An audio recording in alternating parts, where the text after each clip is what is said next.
All right, we're back with Primetime Panel this week with our great cast. Once again, we've got Austin Wolken of Midmo Sports Online, Trevor Hahn of the News Tribune, and Matt Clark of Capital City.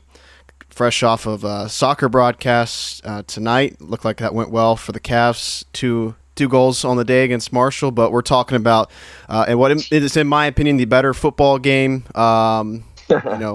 The Europeans can get mad about what we call it. They can shove it, in all my opinion.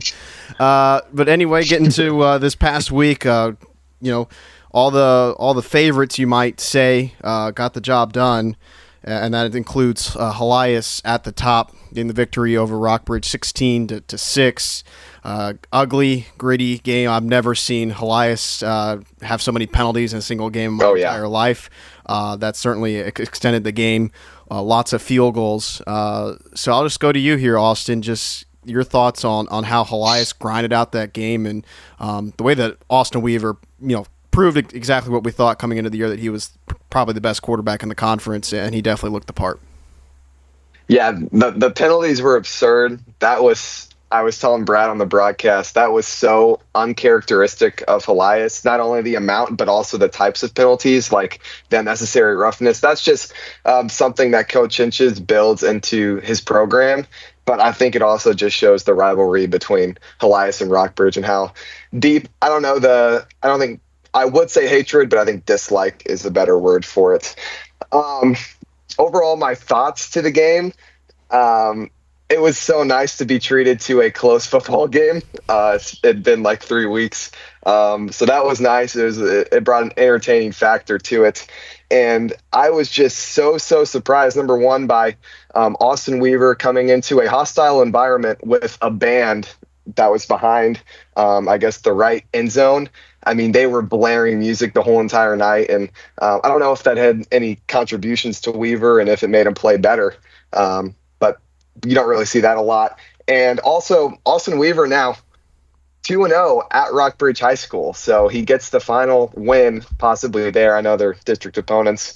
And then the other thing that really stood out to me, Rockbridge's size pretty much had no factor on the Helias Catholic team. I know that it was the head coach of Rockbridge's main point of emphasis to get their height, to use their height to their advantage. And we didn't really see it a lot. I mean, Garrett Essner had one big grab. He kind of got going in the second half. But the offensive line and the defensive line for Helias Catholic really held their own. And that is something that me and Brad were completely astonished by. No, I agree. And the running game for either side was pretty similar. And I was impressed by Rockbridge's defensive performance as well, especially in the red zone. It just seems like all year long they have that's when they've been the strongest. When the field has condensed, that's really where they've found their advantage. Austin Weaver was 16 of 22 through the air, 245. No scores, but they didn't have to. They didn't need him necessarily to have a score. And the rushing yards, Helias 134 to Rockbridge's 70. And so, yeah, like as you mentioned, I think the Rockbridge offensive line shined in the passing game. They certainly offered a lot of time. And I'm gonna get to the Rockbridge passing game here later on. I want to focus here on the winners to start. But yeah, Helias was able to hold their own defensively as we expected, and got the job done to stay undefeated here in 2025. And pretty much they had the destiny was well within their hand to go win the conference championship. And we'll get to Capital City in a minute and what factor they could play potentially this coming week. But when you look at Helias, just seems like they're ready to go for the rest of this season. Yeah. That game, I think, proved a lot about this Helias Catholic team. And also, another thing I want to mention, how about the performance from junior Jordan Sykes? I mean, have a game, dude. Last year in the homecoming game, when he wasn't getting as many reps at the starting varsity position, he had kind of a crucial drop in that Rockbridge game. And then he comes out on the road and makes so many great grabs, gets a ton of yards, and really, I think, took some pressure off Logan Hillman, and we saw Logan Hillman make a couple grabs too. So that was something else I was really excited to see last Friday. And yeah, it was a heck of a ball game. Yeah, we'll talk about that a little bit further on here. I want to go down to Capital City here. Them and Hickman currently tied for second in the standings. You would suppose. I mean, Hickman, if it was just them two, would have the win advantage. But it appears in order for Hickman to play a factor in the CMAC title game, as it stands right now, would be Cap City winning this coming week, and then just hoping for a three-way tie by the end of the year. But Capital City, what a win for them against Jeff City, a wild shootout of a game. I'm going to go to Matt first here, just seeing the winning perspective, but also what Trevor saw on the other sideline. Yeah, thanks, Aaron. I know we started this for this podcast about talking a little bit about the soccer game that I called. Just a quick note on that. I know there was a Capital City player by the name of Connor Bonchansky that's suffered a pretty rough injury tonight, and so we're thinking of Connor over here at Cap City as he begins what could be a tough recovery process. But talking about football on Friday night, what a win, what an atmosphere. That game was hyped up all week, and it delivered. And Trevor and I were talking about it the day after. In terms of games that I've called for Capital City, that is in the top 5, top 3, maybe the best. Back and forth, what a rivalry should feel like. I think Adkins Stadium brought a lot of energy, and I think it brought a little magic too, because Jefferson City definitely overperformed their expectations coming into this game. And I wish I could say the stories about Capital City, and it is. They got out of Dodge. They escaped, right? And the defense, when it needed to most, finally found ways to get stops, even though Jefferson City was finding fourth down conversions left and right. They got a big sack from Stephen Willis at the end to seal the game. However, I think a lot of this story comes to Jefferson City. I would argue that is the best an Eric Thomas coach team has played at JC during his time there. I don't know if Trevor wants to agree with me on that statement or not, but it felt like that result. I know it didn't go Jefferson City's way, but if they use it to their advantage, this team suddenly has a part to play in the final few weeks of the season. And if they can build on that, boy, they're going to be a really tough team to beat come postseason time. Yeah, JQ finished with another big day, 182 rushing yards, 2 touchdowns. He just continues to be an amazing counterpart to Jalen Thomas. Just both of them seem to be unstoppable in the split viewer system right now this year. But on the other side, Xavier Finney had a monster day in the workhorse, 37 carries, almost 200 yards on the ground, and 4 TDs in total. Trevor, what did you see on the JC side, including Finney's performance? I mean, you got to start with Xavier Finney. The kid was running through people's chests all night. He's carried a major load, a lot more of a load than I thought he was going to coming into the year. It's really turned into a one-person backfield, and every now and then Zach Barnes will go back there and take a few carries. But his ability to not be tackled on Friday, he just refused to go down. He had the 73-yard touchdown on a screen that really sparked them in the midst of Cap City really expanding their lead, getting that to 35-14. The second touchdown, that he catches the screen, he breaks probably 3-4 tackles, he gets to the first down marker, sits another kid down, reverses field, goes all the way to the end zone for a 73-yard score. So obviously they aren't in that game without him, but the major turning point of that game was, and Eric Thomas has to get all the credit for it, they onside kicked it with 50-something seconds left in the first half, down 14. They get that onside kick. They score before half. They score off at half. So there was a sequence of an hour and 7 minutes. Shout out Tyler Madsen for sending me that during the game. An hour and 7 minutes Cap City went without touching the football. They go off the field after going 35-14. Over an hour passes. They go back on the field. It's 35-35. Credit to Cap City. They go down and score right off of that. But they never quite looked the same after that. They scored 4 touchdowns in a 9-play span offensively in the first half. They were just gashing Jeff City's run defense. I talked to Thomas about it after the game. They were really, really aggressive in how they were defending the veer. And he knew that if they missed one gap or if they missed one tackle, it was a touchdown. And that happened over and over again in the first half. But they were able to kind of right the ship defensively, and they got a really big stop. Shout out Ethan Leonard on that tackle for loss on third down to give themselves a chance to take the lead late. But credit to Cap City, they made the plays when they needed to most, and they got a big win.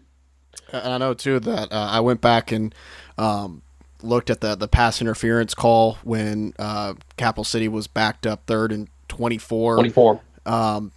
And that was absolutely the right call. It was a pass With all due sure. respect to every side, it was absolutely the right call. And then unfortunately that cost JC the chance to get the stop right then and there. And then what was it, 2 plays later that Evan Schaefer runs into the end zone to take the lead, and just JC didn't have it in the rest of the tank to come back down and score the touchdown. Kind of similar to the Helias Rockbridge game, where it was like Rockbridge was kind of building towards a shot at the end of the game, and they just couldn't put it all together to make a real comeback in that one. But I'll just go ahead and advance here to next week. We'll get to Hickman in just a second, but I want to stay here with Capital City and this Helias matchup, just with how critical it is here to the CMAC race. I think Helias, you get that win and it's pretty much done from there. But for Cap City, a chance to play Helias closer than they have. And, talking to Joe Collier in the preseason just about how that game went last year, he was very,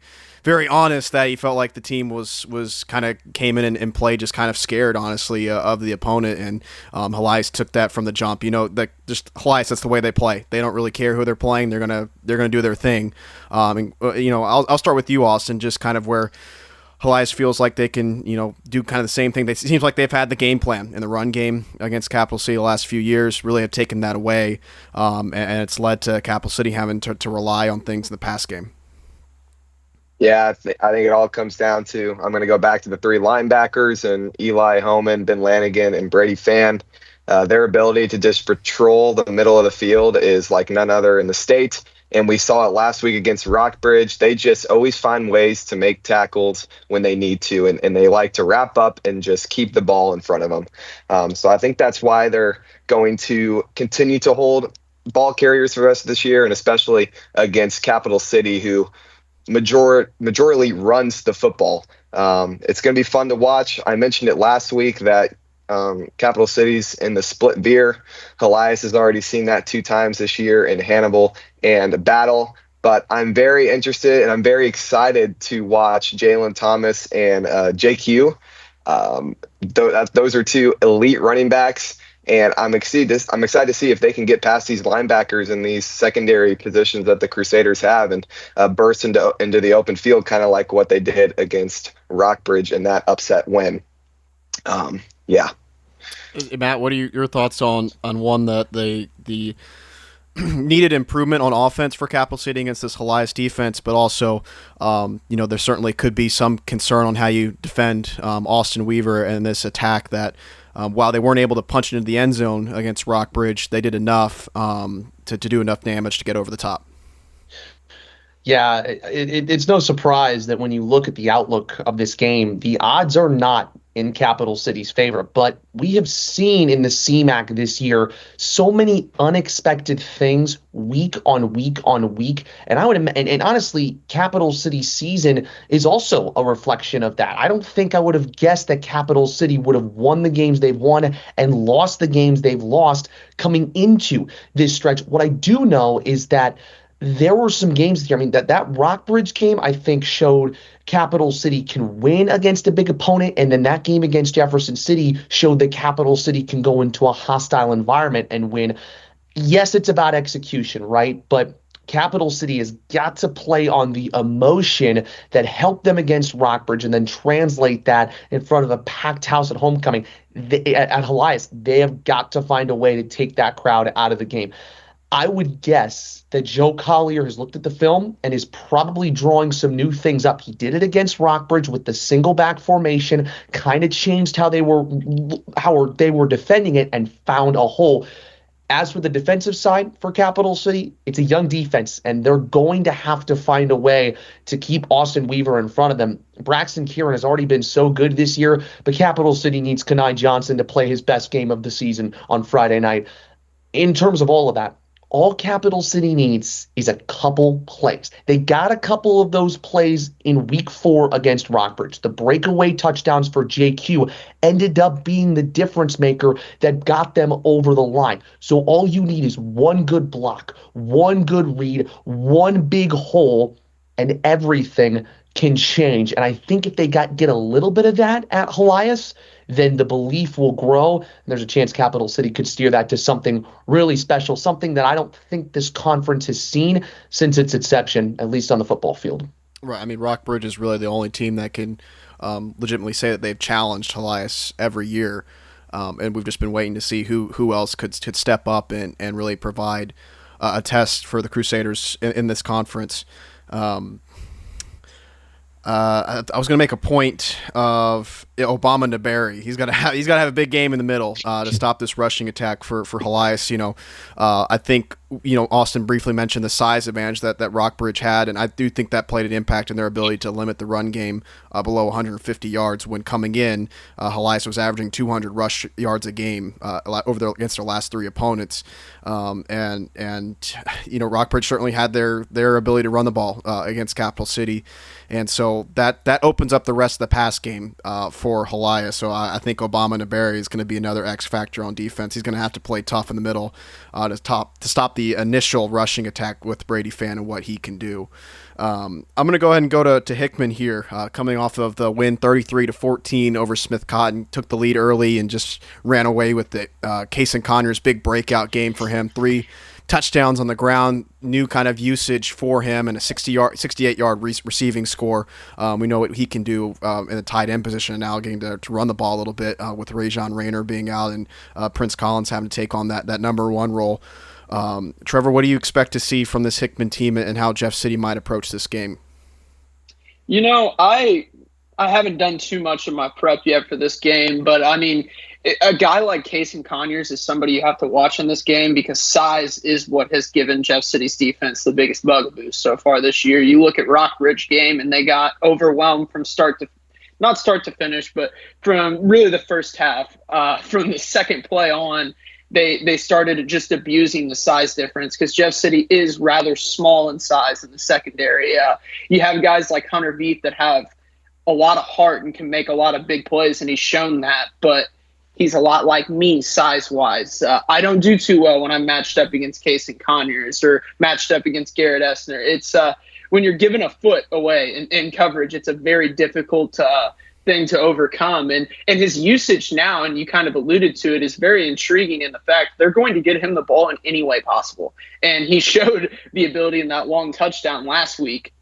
He can run by you. He can run through you. So it's going to be a big challenge. And this Hickman team in general has been fun to watch over the years I've been here because talk about getting it from the mud. They've come from the bottom of the CMAC, and now they're challenging at the top of the CMAC. And Braden Bursey at quarterback has been through the ringer for them. He got thrown into the fire as a freshman. He is now poised and proven, and he is making a lot of big plays for them. So it's going to be a very difficult challenge for Jeff City. And also got to throw in second oldest rivalry west of the Mississippi. Always a great talking point this week of the season. So, yeah, I'm excited for it. Yeah, I'm excited for our broadcast just because we've been digging in the archives here and we found our MC22 broadcast from 2012, and that was the last time that Hickman beat Jefferson City at Adkins Stadium. So I'm really excited to dust that off and show that footage. And that might have been their last win in this series until last year. Right, and it was a 12-game losing streak for the Q-Piece against Jeff City, and they're I thought it was impressive. Smith Cotton got their first win over Jefferson City since 1955. We had talked about that. It wasn't a number I broadcasted too much from the obvious angle of me being around the team all the time, but yeah, first win since 1955. There was a tie in 1958. There was a tie, but first win since 1955 is the most bonkers stat I've come across as my time as a journalist. That's awesome. At least for Smith Cotton. To Matt, I'll go because you've now seen both Hickman and Jeff City this year, so I'm sure you're able to kind of give some on-the-ground thoughts for this upcoming game. Oh, boy, I have just loved watching Hickman play. I will piggyback right off of what Trevor said. This team has some character now that we have not seen at Hickman in a very long time. Not only are they picking up the wins, they're doing it in style. Justin Conyers has brought a sort of vibe to this Hickman team that just attaches yourself to them. It will be a different outlook for Jefferson City, right? You just spent a week focusing on the split veer. Now you got to focus and prep for a modern offense. And when you look at how Jeff City's defense has done against those modern offenses this year, and great quarterbacks in Sean Nevels Jr. and Coleman Fredrickson, there have been some bumps in the road. I agree the physicality is going to be big. Can Jefferson City's O-line and Xavier Finney match up against a Hickman trench? That's really where it started for Coach Conyers, was in the trenches. He shaped up the O-line, he shaped up the D-line, and it's kind of built out from there for Hickman. So I think this game is going to come a lot down to the line of scrimmage, but I think Hickman at this point fears nobody. And honestly, for me, I wish Hickman played Helias deeper into the season, because I think they were sort of a little unprepared for what Helias is going to throw at them in week 2. I would have loved to see that matchup in week 7 or week 8, because it's not a fluke. Hickman is not a fluke this year. And by the way, Jefferson City isn't either, and they've got some momentum after that tight defeat to Capital City. Yeah, I'm looking up here because I want to go to Rockbridge here next, and if Hickman gets this win, I'm just circling that game against Rockbridge, just based on how things have gone, and similar to the story of the last win for Hickman at Adkins Stadium against Jeff City back in 2012. That is also the last time Hickman defeated Rockbridge, and that was in the state tournament that year. And that may have been even the last year of the Providence Bowl being played at Faurot Field, but I'd have to double check on that. Regardless, I did want to go to Rockbridge here. This is the first time that they have been below 500 under Matt Perkins outside of the season opener losses. And, I've been thinking long and hard about how I want to approach this, and you can't overlook the disappointment of the passing attack. And I'm not going to name any names because there's a lot of guilty parties to this, but it has just been shocking to see in their losses, their inability to be dynamic on offense. You understand everything they replaced from last year's team, but I have still been very impressed with the O-line. They have proven that they can run the ball. They've proven that they can give the quarterback time to throw. They have a lot of skill talent, but it's just the quarterback play at the end of the day has not been consistent enough to do the job. In their 3 losses this year, the completion percentage is right at 50% or a little bit below, depending on who you look at. Just 72 yards a game through the air and 3 turnovers. That's just not going to get the job done. And I'm just looking at this Helias game. I think there was a little less frustration on the offensive side of the ball in the Capital City loss, and you kind of understood in the Park Hill game what you were getting into with that Park Hill team and how much talent they have on both sides of the ball. And so you kind of wrote those off, and you kind of looked at the penalties in the Capital City game as well that really cost you, and just other factors in that game, and the defense, that was probably their worst performance of the year as well. So all of those things coming into this game, you were thinking, okay, we expect the defense to be what it's going to be, but what kind of offensive performance are we going to get? Are we going to get what we got in the 2-week stretch against Smith Cotton and Jeff City, where it was among the most explosive offenses in the conference, or are we going to get back to what it looked like in week 1? And unfortunately, that's kind of what it's been the last 2 weeks. And I'm just kind of feeling out here for this Rockbridge defense that, again, held Helias to 16 points. This is a Helias team that came into the game averaging almost 50 a game. That's incredible. It's a little inflated. It's right. That's true too. But even if you took maybe their numbers from the first half against the last 3 opponents, that's still like 40 points a game from their starters. So yes, you're right. But we knew this is a capable offense, and this game played out very similar to last year, but at the end of the day, the inconsistency in the air attack has really cost them in these losses. And it's just, you look at the defense burdening so much in the second half, and they are doing so much great work, and the offense is not rewarding that effort, and then the offense is lacking a dynamic portion of it to help get them over the top in these closer games against the best defenses that they have faced. I think that there's certainly a bounce back opportunity this week against Camdenton to get back on track, but that's really no gimme on the road.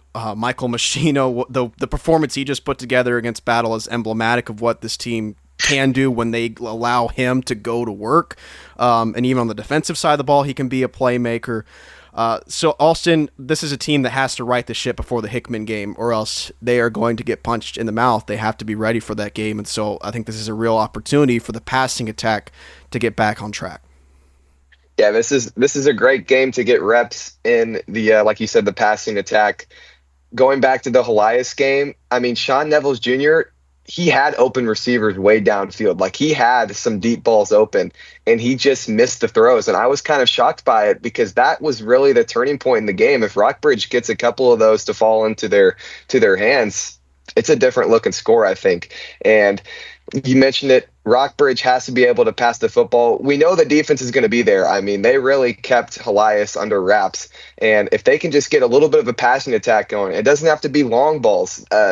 Coach Matt Perkins and the coordinators need to maybe draw up some different schemes for this young sophomore quarterback to say, hey, you don't need to throw it deep down the field all the time. You have a big D1 commit in Garrett Essner who's going to Memphis. Catch him on a drag route, or find your running back and your playmakers in the backfield and just create a short pass where you can let your playmakers go to work.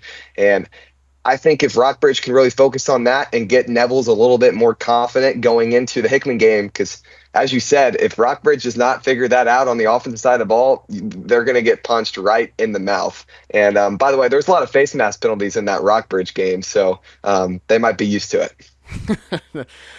Yeah, but I couldn't agree with you more. I think that honestly, take some things out of the Helias playbook, the tried and true, the bootleg spread offense that allows the tight ends to always be open on the crossers. Maybe something that they should look at, and allowing Neville's to maybe make some more plays off platform. But this is a young offense that still has a lot of time here in the season. At the end of the day, they're going to have a chance for rematches in the district. So this is not a district that any team is going to have a night off if they get them in the first round. So certainly compelling to watch that. I kind of want to just open the floor here for any thoughts about the rest of the teams in the CMAC, or any of the other games that we just saw, or any of the games we're about to see. Trevor, I'll go to you.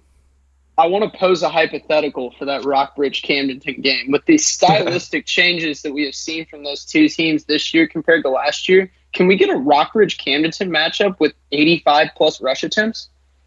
After they probably threw the ball 80+ times in the game last year with the way they were slinging it around the yard? It's just a thought that popped into my head. That's where I wanted to go. Yeah, I think that's certainly possible. I mean, I think what the positive signs were for Camdenton in the battle game was that they actually did open up the offense and allowed Michael Machino to find Quentin Cruson for some big plays. I mean, that game was just wild, just what I've gone back and watched. And Camdenton, even with Michael Machino getting banged up in the middle of that game, he comes back in and just leads them for some more touchdowns. So certainly I think that's a possibility. But if they allow Michael Machino to be Michael Machino, then he can certainly be dangerous, even on defense. I mean, the 108-yard pick six is one of the top plays I've seen all year. That's absurd. That was amazing. I'll go to you, Matt, next, kind of whatever you want to pick from here. Yeah, a couple points. Obviously, disappointing game from a battle perspective in Camdenton. That was the chance for Sean Gaines to really jumpstart the season. But there are sometimes teams in football that have these sorts of years where it's already a bad hand dealt, and then things just continue to spiral in a way where nothing is going in your favor. So hopefully some chances for Battle to regroup in these next couple of weeks. But how about Camdenton? We're right. I think Camdenton has a chance to prove in the Rockbridge game that they are quote-unquote back. Football is obviously a massive thing down at the lake, and I think a lot of people were a bit surprised by how everything went in these last couple, or the beginning of the season. But if Par Pitts can slowly but surely churn and build up this team, I mean, they got Cap City in week 8. That's a game that could potentially be a trap game for Capital City, and something that Camdenton could come in and steal. And I know I didn't get a comment on the Rockbridge thing. I will say two things. First of all, I think it's frustrating on the Rockbridge perspective because you know that Sean Nevels can do it with what he did against Smith Cotton and Jefferson City. And by the way, this may work out to Matt Perkins' favor if Rockbridge is a little underrated in Class 6. And I think he can coach that to his advantage because you can never count Rockbridge out with the amount of talent that they have on that team. That district is a beast. It is. That district is a like beast. The fact that Rockbridge is the only team with a losing record tells you everything that you need to know. Because I don't expect Rockbridge to have a losing record by the time the season ends. So any one of those teams, even Hickman could have a rebound performance against Helias by the end of the year. You never know. That district is incredible, and Capital City and Jefferson City are both very fortunate that two of the better teams that were in their district from last year have since moved on to a different district, and that's certainly opened up the door for Capital City, especially in this postseason run. And we'll see what happens with that. But there's still a lot of work to do to get to that point. I'll go to you, Austin Eck, if you just want to kind of pick whatever you want to go to here. Yeah, I was taking a look, and I'm really intrigued by Hickman. I know we've talked about him a lot, and Matt or Trevor, whoever brought up the point where if Hickman was a later game for Helias in the schedule, that'd be one heck of a ball game, because I think Hickman was a little bit underprepared, and it was kind of an odd Friday night. It was kind of chilly for an August night. It was kind of dark, but Hickman, and I was looking at their schedule, they play Camden, and I feel like that could be a really good ball game if Camden can get some things figured out. But yeah, overall, the CMAC as a whole and our district as a whole is insane. And I don't know. They kind of hit on all the points I wanted to talk about. Yeah, absolutely. And a chance for a bounce back as well for Smith Cotton. Certainly, it's still within their hands. They could potentially finish this regular season with the winning record themselves as they look for a bounce back the rest of the year. Just to wrap up everything tonight, I just wanted to give an opportunity to go through maybe the top 3 plays that you've seen. If you want to rapid fire some of the ones that you haven't seen in person, but if you want to go a little bit deeper into the ones that you have seen in person, I'll just go ahead and I'll start with you, Trevor. Oh man, I was hoping I wasn't first on this one. Okay, well I'll go to Austin first. Then I'll go to Austin. We'll go back around. I can go first here. So the number one top play I've seen came in week 1, the Nick Calvaruso game-winning field goal. I mean, I think that's always going to be a top play for a team, especially for Helias Catholic. He just hit his career long, too, I believe. That was a very impressive 40-plus yard field goal he hit as well. Yeah, talk about the field goal situation in that Helias Rockbridge game. I mean, Coach Hitchens was going back and forth between kickers and mixing up their archetypes and what they're known for. But the Calvaruso game-winning field goal against Hannibal. Now, the other 2 are up for grabs. You said we can mention plays that we didn't see in person, but we know that happened in the CMAC. Yeah, absolutely. Whatever you want to go. Yeah, that Machino 108-yard pick six while also playing quarterback is unbelievable. He might be one of, if not the best athletes in the whole entire CMAC. I really liked watching him play when Helias played Camden. And the last thing, it may not be a play, but it's one of the coolest things I've seen. Rockbridge got a TV down on their sideline, so they can watch their former or their previous plays and stuff. So that's high caliber stuff. And Rockbridge, they have all the resources to win. They just gotta put that in display on the field. Those are my top 3 plays / things I've seen all season. I'll go to you, Matt. Okay, I'm going to split them up. 3 of which I have not seen or did not see in person, 3 that I did see in person. Let's rapid fire the 3 that I didn't see. The first one was that Essner catch against Jefferson City. All right, that was awesome. And then the Sykes catch down the middle against Rockbridge last week, that was ridiculous. And then number 3, and I know this is going to hurt your heart a little bit, Trevor, but that was the Coleman Fredrickson play in the Smith Cotton JC game where I think he spun out of a sack and then threw an absolute dart to this kid who just made a diving catch. I think it was on 3rd down or something. When I saw that film, I said, my goodness, Coleman Fredrickson is the real deal. So that still goes down as one of my favorite plays.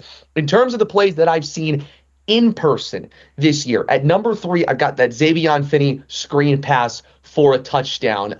That felt like a whole journey in one play. He started on the far side of the field and ended up on the near side pylon. He broke multiple tackles, which is something that he did all night last week in that game. He zigzagged his way to the end zone, and I was out of breath calling it. I'm like, he's going, and he finally got there. So that's number 3. Number 2, I'm trying to remember. Yes, number 2 would be that big 4th down sack by Stephen Willis. Let's give some love to the Dean lineman there with the game on the line last week and the entire state capitol watching. Stephen Willis gets Capital City's one and only sack of the night, which ended up sealing the win once Schaefer got a first down on the next set of downs. Number 1, and Aaron can attest to this because he was there as well, 4th down and 8, I think. Hickman, Cap City, Braden Bursey, Johnny Manziel, running. And you could even say the Bursey loose snap where he picked it up and ran in for a score is a top 5 play. But the one where he stayed with that play and then threw it down the sideline to a wide open Ethan Gaines, that's a play that I think, in terms of Hickman's season, I think that play defined and changed it. So that's my number 1. Ready now, Trevor? Yeah, I guess I can go. I'm just going to go with three Jeff City plays because those are the easiest to come to my mind as I've been sitting here thinking.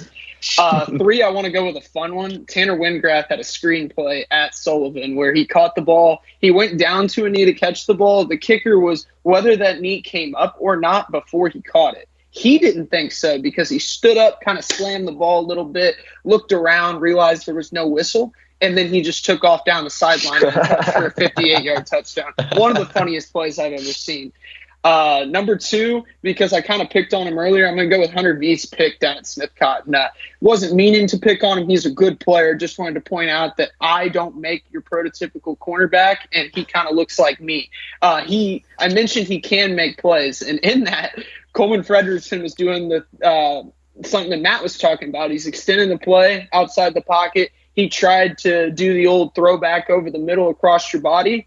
Hunter Veith was there, came across the field screaming, jumped in front of the intended receiver and picked it off. Great play by him. Just wanted to highlight him. And then we've talked about it a couple times now, but the Xavier Finney touchdown last week, I don't know if we'll see a better one, at least in Jeff City terms this season. That was a grown man running the football in a high school game. It was pretty funny to watch. Yeah, I was so impressed by that one too. He just the way he pivoted off of the defender, and then his back was facing the goal line at one point. Yeah, it was. Yeah, he was facing the wrong way, and he scored. That was definitely a breakout game for Finney. I'm really excited to see him in person this week. There's a lot of plays I could go to from Park Hill from week 1, but I'll keep it to CMAC here.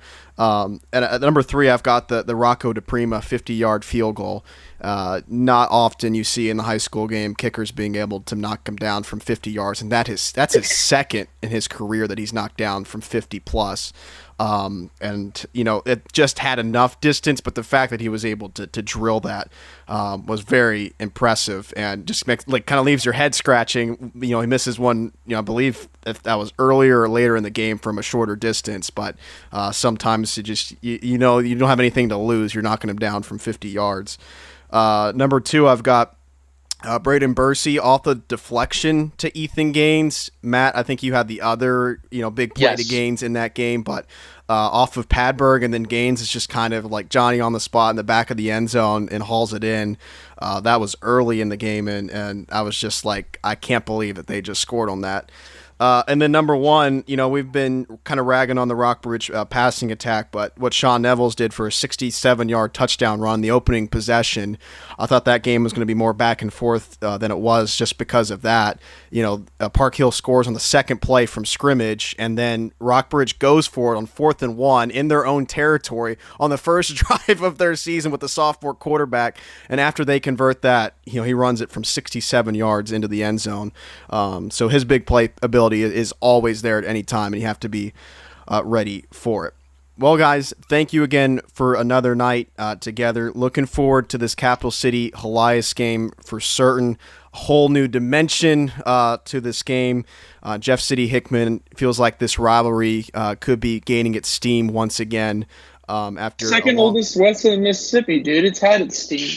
Right, like, but it's just like it hasn't been. It wasn't a game for like 12 years. So, like last year's game was super entertaining. I expect this year's to be as well, and certainly a lot of other action in the CMAC to be excited about. For Austin Wolken with Midmo Sports Online, Matt Clark with Capital City High School, Trevor Hahn with the News Tribune, I'm Aaron Mosier. We will see you with more Primetime CMAC